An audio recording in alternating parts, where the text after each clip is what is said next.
you doing? Hey, I'm doing well. How you doing? Good, good. It's a Friday and the sun's out, so that doesn't normally happen in Scotland, so I'm happy. Oh, that's nice. That's nice. Yeah, a little bit different out here in New York. A little cloudy today, but pretty. It was kind of like that the rest of the week, so it's nice. Yeah, well, from what I gather from watching Die Hard 3, when it gets hot in New York, it gets really hot. Yeah, yeah. It does. It was really honestly even yesterday. It was like it's crazy, like 80 degrees in the spring. It's I mean unheard of, honestly, before, but it's been happening more in the past couple of years for sure. Yeah, it's strange that, isn't it? I can't think if there could be a reason for this strange change in the weather, but hey. Yeah, it is what it is, I guess. I don't mind the warm weather. Um, right, I've got about 20 minutes to have a chat with you because I've got another interview coming up as well. So busy. Um, First of all, let's kick off with the music because we are a music website. You released a new single, Wants and Needs, just over a week ago, at the tail end of April. Tell us a bit about the single and what it's about. Yeah, so Wants and Needs was a song that I'd written for my partner after she wrote a song for me. I was like, might as well return the favor. And yeah, just the song itself is sort of about how easy things can be once you've like like how surprising it can be when you get in a relationship, how easy things are with it, and like how sort of just how it can like help fulfill other things like in your life and other needs. It's a pretty basic sentiment, but I wanted to write a song about it and sort of what it's about. And I had a lot of fun, writing it, and especially taking it to the studio and getting into adding all the synths and stuff. It was a fun one. A nice, funky, fast paced track.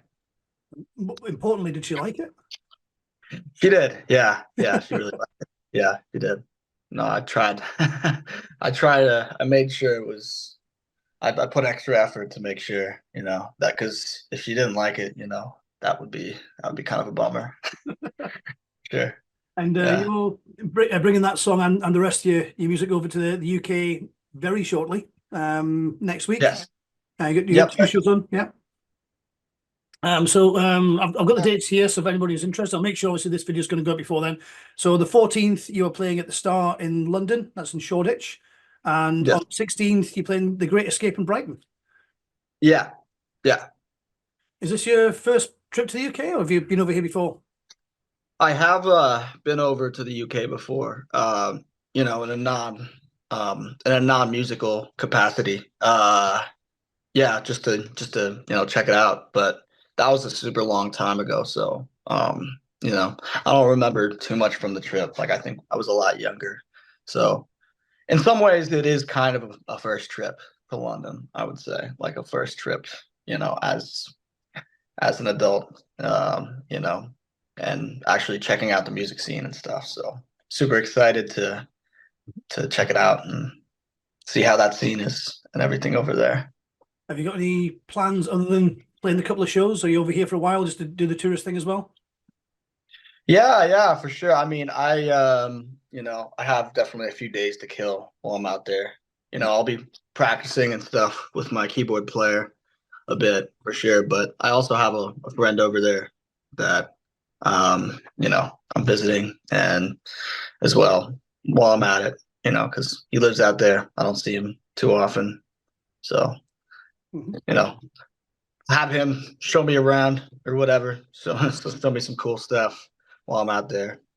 I'm very open to checking everything out and whatnot. I'm sure I'll do the touristy stuff. There's plenty to Yeah. see, believe me. Yeah. Um, Going back to the music, the reason we're chatting, one of the main reasons, and the focus of the week long series of podcasts and video chats and stuff we're doing is Mental Health Week. I know in the US, Mental Health Month just kicked off because, of course, you have to do it bigger than us. So we, Yeah. we just do a week. The focus this year in the UK happens to be movement, about getting up and moving around, but that's to one side. A lot of the lyrics in your shows, sorry, in Noshows lyrics, focus on mental health or touch upon mental health? Was this a deliberate thing, or was it just something that kind of comes out when you're writing the lyrics? Yeah, so I think it sort of happens to come out of me, I would say. Mental health is super important to me, as like, generally. And I've had my own mental health struggles, and it is something I think about a lot. And I guess it just tends to be what I write about because, how I'm feeling tends to reflect, who I am in the moment a lot of the times. And yeah, for me, like, it's always easier and feels authentic to write about how I feel in the moment. And like that, to me, that's always the easiest thing to write about. And because of that, mental health topics tend to come up, because a lot of times that state of mind tends to influence my overall life experience, and I like to have songs be a reflection of the moment. So it happens to be, the songs happen to be about, mental health issues because of that. But, that's also part of why, I mean, my interest in mental health, I'm sure, also sparks that as well. And I, yeah, it just ends up, they end up going hand in hand, so it's deliberate, but it's also not deliberate, I guess, in some ways. Yeah. I don't know. Yeah. It's good because there are two organizations that I want to give you the chance to plug the hell out of for reasons which will become very obvious. There's the Jed Foundation and there's Magnify the Mind, both of which you're involved with. Tell us a bit about the Jed Foundation first. What started that? And I know it's not the best of stories if you're okay talking about that. Yeah, I'm definitely okay talking about it. So yeah, the Jed Foundation was a foundation started by my grandparents after my uncle took his own life. Um, and this happened when I like shortly before my first birthday. So while I didn't meet the guy, I heard a lot about him, and he knew me. And you know it definitely, when I did figure out later in life, when I was told about it, it did hit me pretty hard. But yeah, of course it hit my grandparents and my parents the most, given that they knew him really well, way better than I could have ever known him. And for my grandparents, it had a big enough impact on them to start this foundation to kind of get to the bottom of mental health for young adults, specifically, depression and suicide prevention. So yeah, the it's sort of stemmed from that tragedy, and it's sort of taking tragedy and trying to turn it into something productive for the world. And yeah, the foundation has definitely um, seen a lot of success with that, and providing resources for colleges and generally for young adults, and also raising awareness. So that's sort of the story of the Jed Foundation, and I find it to be very admirable, and I always thought it's amazing that my grandparents were able to do that, and create something, create such a good thing out of that.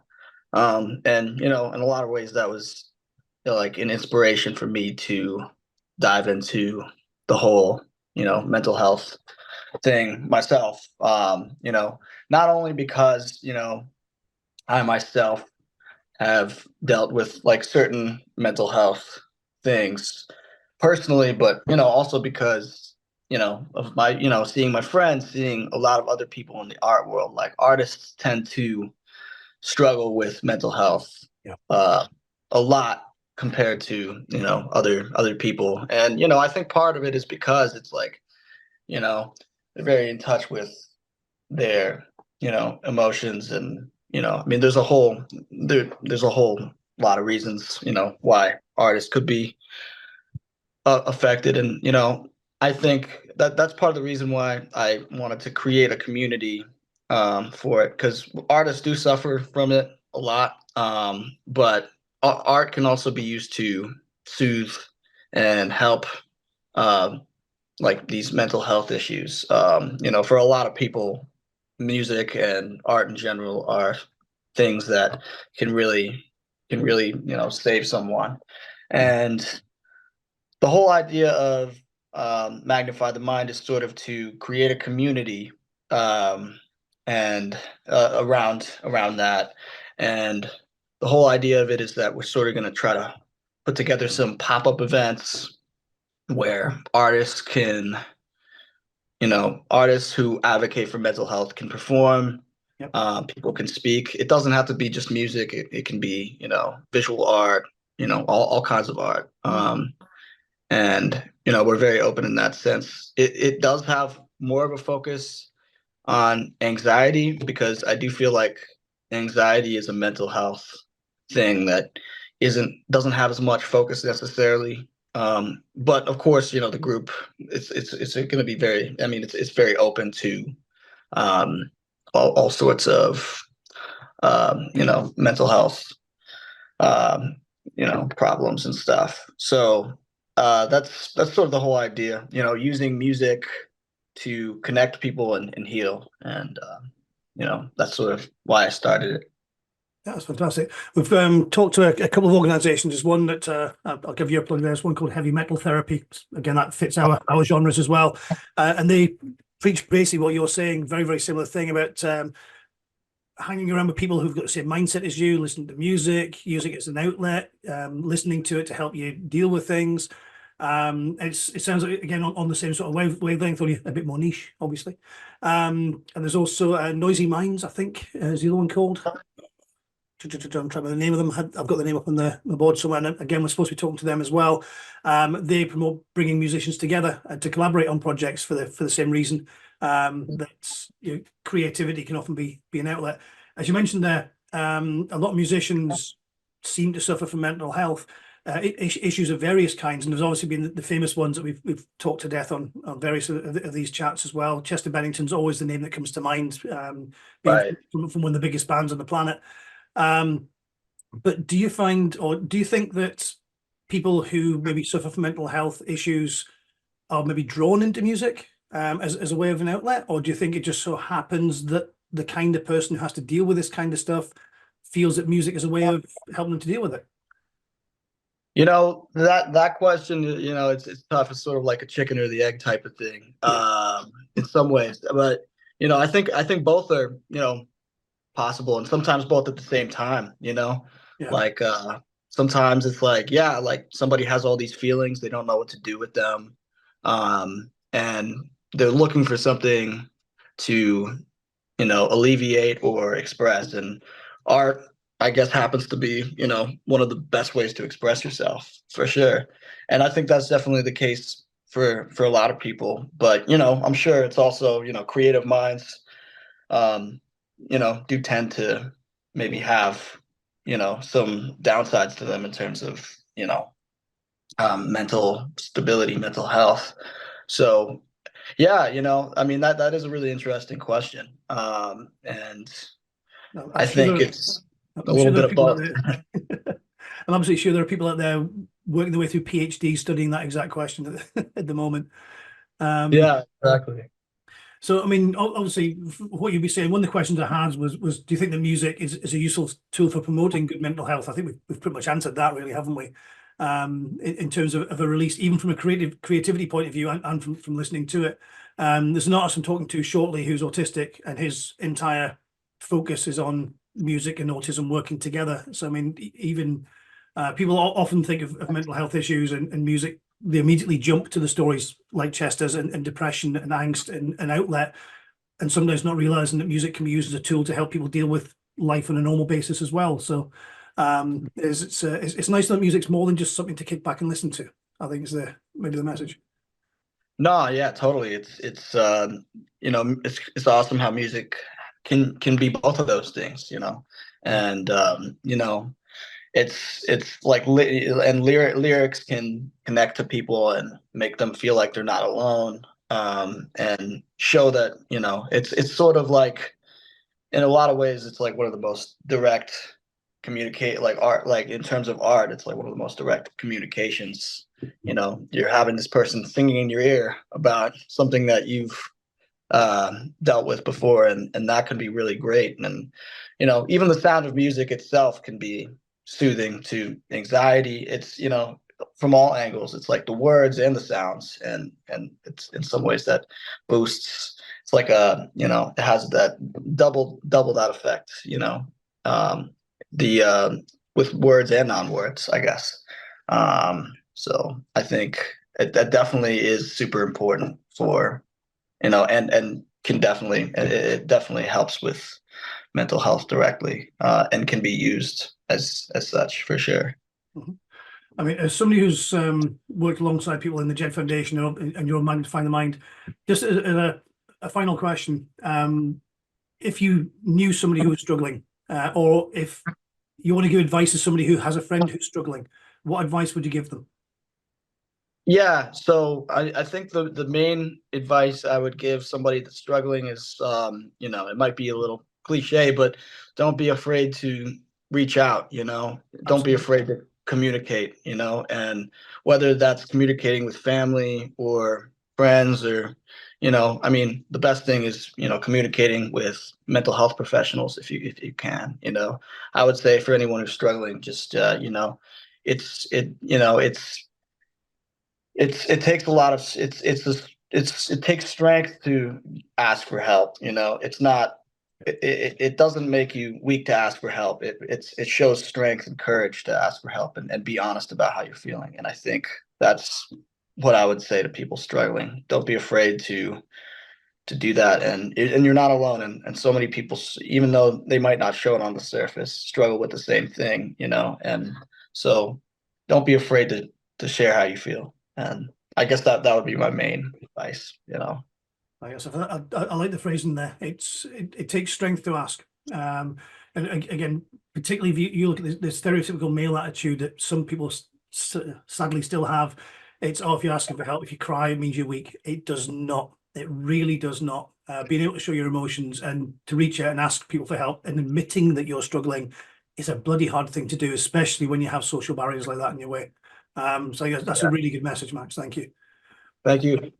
So, Thank you. Max, just to round up, as I said, I've got Dash on so many interviews. It's just so nice being able to talk to so many people about different aspects of this.